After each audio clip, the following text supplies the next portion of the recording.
नमस्कार फ्रेंड्स। आज चर्चा करेंगे भगवद गीता के कुछ श्लोकों के बारे में।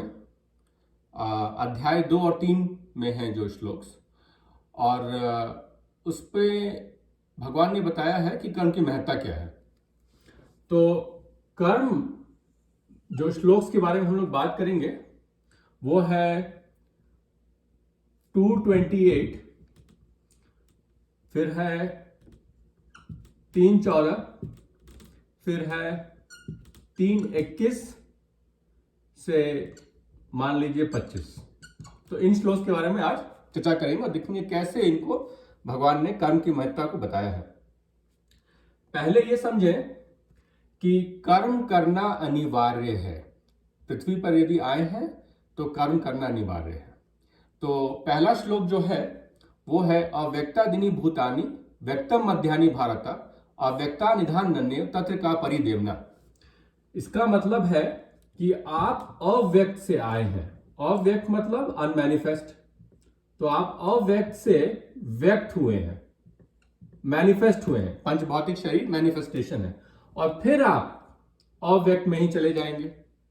तो जो हम लोग यहां पर आए हैं वो टेम्पररी व्यक्तम मध्यानि भारता, व्यक्तम मध्य, जो मध्य काल है जिसमें हम व्यक्त हुए हैं, वो स्टेज आप अभी आए हैं, और वापस आप फिर से अव्यक्त में ही लीन हो जाएंगे जब आप मोक्ष को प्राप्त कर लेंगे।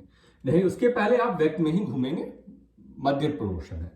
तो जो व्यक्त पोर्शन है वो कैसे फॉर्म होता है उसके बारे में प्रभु ने बताया है 3:14 में। अन्नाद भवन्ति भूतानि पर्जन्याद अन्न संभव यज्ञाद भवति पर्जन्यो यज्ञ कर्म समुद्भव। तो अन्नाद मतलब अन्न। तो जो अन्न है या ग्रेन्स बोल लीजिए, अन्न, अन्नाद भवन्ति भूतानि, अन्नाद भवन्ति भूतानि यानी कि अन्न की प्राप्ति पृथ्वी से होती है। अन्नाद भवन्ति भूतानि पर्जन्याद अन्न संभव। और अन्न को फॉर्म करने के लिए चाहिए आपको रेन, यानी कि पर्जन्याद। तो पर्जन्याद अन्न संभव यज्ञाद भवति पर्जन्यो, और रेन को लाने के लिए चाहिए आपको यज्ञ, यजना बोल लेते हैं, यज्ञ। तो अन्नाद भवन्ति भूतानि पर्जन्याद अन्न संभव यज्ञाद भवति पर्जन्यो यज्ञ कर्म समुद्भव। यज्ञ कहां से आता है? यज्ञ आता है कर्म से। ठीक है, तो इसीलिए कर्म करोगे, यज्ञ के मोड में कर्म करोगे तो वो रेन लाएगा, और वो रेन जब भूमि पे पड़ेगी तो अन्न की प्राप्ति होगी।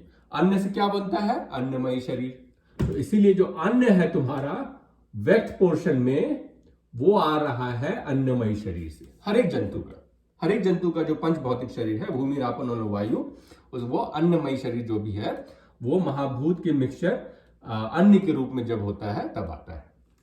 ठीक है, अब यहां देखिए कि भगवान क्या बता रहे हैं कि वो भी कर्म कर रहे हैं। कर्म अगर नहीं होगा तो सृष्टि की स्थापना नहीं होगी, संरचना नहीं होगी। तो इसीलिए प्रभु कहते हैं नमे पार्थास्ति कर्तव्यम त्रिषु लोकेषु किंचना नान्वाप्तोप्त्यम वर्तेव च कर्मणि। 3:22 में प्रभु कहते हैं मेरे लिए कोई भी काम करना, नमे पार्थास्ति कर्तव्यम त्रिषु लोकेषु किंचना, तीनों लोकों में मेरे लिए कोई भी काम करना अनिवार्य नहीं है, मेरे से एक्सपेक्टेड नहीं है। कर्म बंधन के परे है, इसीलिए एक्सपेक्टेड नहीं है। नवे पार्थास्ति कर्तव्यम त्रिषु लोकेषु किंचना नान्वाप्तोप्त्यम वर्तेव च कर्मणि। ना कुछ पाना है, ना कुछ अपेक्षा रखनी है। Nothing to be attained, nothing to be gained. वर्तेव च कर्मणि, तब भी मैं वर्तते, एग्जिस्ट करते रहता हूं कर्मणि, कामों को। तो इसीलिए ताकि सृष्टि हो सके। और दूसरा कारण क्या है? जो जीव आत्मा है उनका डायरेक्शन देने के लिए। तो इसीलिए, क्योंकि अगर नवे पार्थास्ति कर्तव्यम त्रिषु लोकेषु किंचना नान्वाप्तोप्त्यम च कर्मणि यदि हेयम न वर्तेम जातु कर्मणि तन्यता मम वर्तमानुवर्तन्ते मनुष्या पार्थावश। अगर मैं नहीं करूंगा तो मेरा देखे देखी ये बाकी लोग भी नहीं करेंगे। क्यों? क्योंकि लोग हैं जो यदाचरति श्रेष्ठ से देवत्व जना सत्प्रमाण कुरुते लोकस्तनुवर्तते। जैसा कार्य श्रेष्ठ पुरुष करता है वैसा ही फॉलोअर्स करते हैं। इसीलिए गुणों का प्रभाव है, इन्फ्लुएंसिंग एसोसिएशन का प्रभाव है। जो आप करेंगे वही देखा देखी आपको बच्चा करेगा। इसीलिए आपको एग्जाम्पल सेट करना है। इसीलिए नवे पार्थास्ति कर्तव्यम, कोई भी एक्सपेक्टेशन ना होने के बावजूद मैं कर्म कर रहा हूं, एक मोटिव के साथ कर्म कर रहे हैं। वो मोटिव है कि दूसरों का मार्गदर्शन हो, इसीलिए प्रभु कर्म कर रहे हैं। फिर क्या बोलते हैं, उत्सीदे युरुमो लोका न कुर्याम कर्म चेदहम संकरस्य च कर्ता स्यानुपान याम्या प्रजा। ये 3:24 है।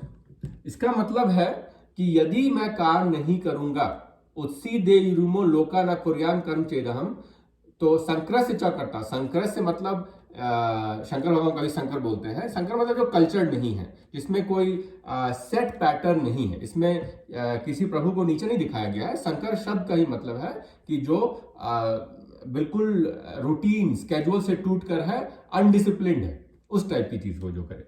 तो वो शंकर से क्या करता, श्यामपन या प्रजा, मैं इस सृष्टि के नाश का कारण बन जाऊंगा, क्योंकि जो कोड ऑफ कॉन्डक्ट है वो लोग फॉलो नहीं करेंगे, इसीलिए सृष्टि का नाश हो जाएगा। तो व्यक्त वर्ल्ड जो है वो खत्म हो जाएगा। सक्ता कर्मण यथा कुरंती भारत कुरु संग्राम न बुद्धि भेदम जन्य ज्ञानम सर करना जोशे सर कर्मण निदान समाचरण। तो इसीलिए प्रभु फिर बताते हैं 25, 26, 27 आगे बढ़ेंगे, बढ़ती जाएगी बात। लेकिन प्रभु ये कहते हैं कि बिना एक्सपेक्टेशन के काम करो। सक्ता कर्मण्य विद्वांसा यथा कुरंती भारत कुरे चक्र लोक संग्रहम। तो इसीलिए बहुत जरूरी है कि बिना एक्सपेक्टेशन के काम करो। जैसे जो मुड है वो आपके एक्सपेक्टेशन से काम कर रहा है, आप बिना एक्सपेक्टेशन से काम करो। तो फिर से इसको रिवाइज करेंगे। सृष्टि की संरचना व्यक्त मोड को दिखाती है। अव्यक्त से व्यक्त आता है और वही व्यक्त फिर अव्यक्त में बदल जाता है। जो व्यक्त मोड है वो मोड है जिसमें चित्त प्राण के साथ आकर प्रकृति में अपने खेल कर रहा होता है, अपने जो डिजायर्स हैं उनको फुलफिल कर रहा होता है। लेकिन उसके साथ एक कैवियाट है। कैवियाट ये है कि आपको लॉज ऑफ नेचर, प्रकृति के नियमों को फॉलो करना है, क्योंकि आप उसमें घुसे हैं जो आपका नहीं है। आप किसी के घर में घुसे हैं तो उसके घर के नियम कानून को पालन करना पड़ेगा जब तक उसके घर में है। इसीलिए जो प्रकृति के नियम है वो आपको फॉलो करना है। प्रकृति का नियम कहता है कि जब प्रकृति में आओ तो कर्म करो, क्योंकि हम लोग एक्टिविटी के मोड है। प्रकृति itself is a mode of activity. आपने एक्टिविटी करना है किस मोड में? यज्ञ, दान और तप, 3 मोड हो सकते हैं। यज्ञ मतलब आपकी सैक्रिफाइस, दान मतलब फिलैंथ्रोपी, तप मतलब ऑस्टेरिटी। ये तीनों मोड में करें, लेकिन जो सबसे श्रेष्ठ है वो यज्ञ का मोड है। क्योंकि जो यज्ञ है, अगर यज्ञ के रूप में कर्म करेंगे तो उससे बाकी सृष्टि में जितने भी पशु प्राणी हैं, महाभूत है, उससे उनका भला होता है और उससे सस्टेन हो सकती है, प्रकृति आगे बढ़ सकती है। जो व्यक्त मोड है वो खत्म नहीं होगा। और इसीलिए प्रभु वो काम करते हैं, इसीलिए स्टेबिलिटी आती है। जब हम लोग बोलते हैं कि यदा यदा धर्म से ग्लानिर्भवति भारत अभ्युत्थानम धर्मस्यात्मन सृजनम परित्राणाय साधूनाम विनाशाय च दुष्कृता धर्म संस्थापना। धर्म संस्थापना क्यों करते हैं प्रभु? धर्म संस्थापना करते हैं ताकि ये बैलेंस बना रहे व्यक्त और अव्यक्त का, ताकि आपका जो व्यक्त मोड है वो चलता रहे और झट से बंद ना हो जाए। क्योंकि ये बीच में है, ये कोलैप्सिबल है, ये हमेशा कोलैप्स होने की टेंडेंसी में रखता है। इसका ब्लूप्रिंट में ही है कि हमें खत्म होना है। व्यक्त जो है उसको खत्म होना उसके ब्लूप्रिंट में है। जो बर्न हुआ है, जो बर्थ लिया है जिसने, उसके ब्लूप्रिंट में है, इसको डाई करना है। इसीलिए इसको चलाने के लिए आपको करना है यज्ञ के रूप में कर्म।